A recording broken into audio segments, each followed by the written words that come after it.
Hello YouTubers, I'm very pleased with this because after much deliberation I decided not to paint my soffits and fascias anymore, which were timber, and reasonably sound. The timber wasn't rotten, but I've put plastic soffits and fascias and new guttering on the back.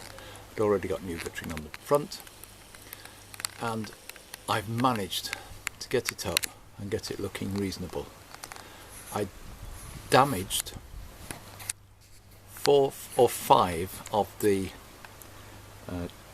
not joist, rafters, whatever them, spar ends in the process of taking the fascia off, and had to attach chunks of 4x2 to the end to give something to nail the new fascia to, and a bit of fiddling. The other main thing is the soffit on this style.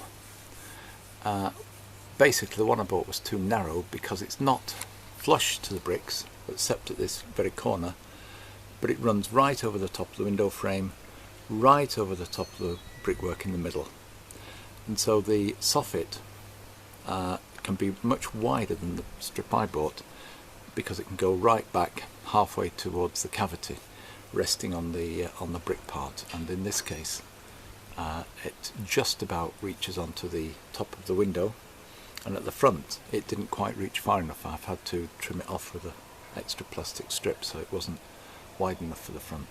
Just something to look for. Beware that the soffit might go back further than that face of the wall and further than the front of the window, and that might not be evident.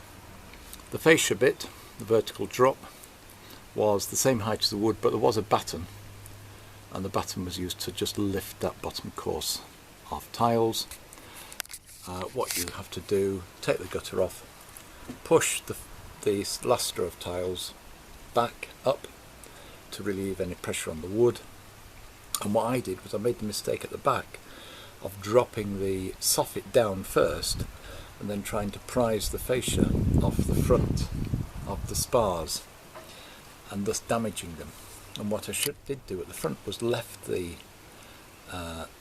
soffit on in place, and was able then to get the jemmy bar, the crowbar, up and use the soffit as a means of prising the fascia off, not worrying about splitting the fascia or anything, but trying to get it off without damaging the ends of the spars.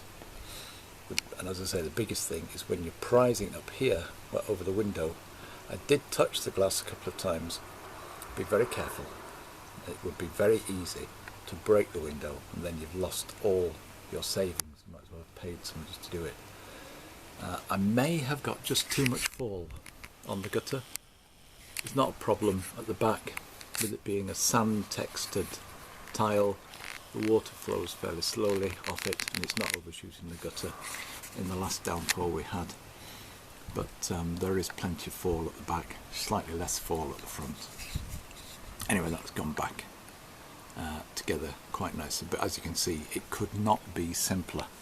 Mine is not a complicated job here, but that's a reason. I'm going to show you bits more, including some stills, and that's a reason why, one of the many reasons why I've not been on with model railways, and the repositioning of my downspout from down the side of the wall allows me to put it into a water butt so that I can top up my fish ponds without using metered water.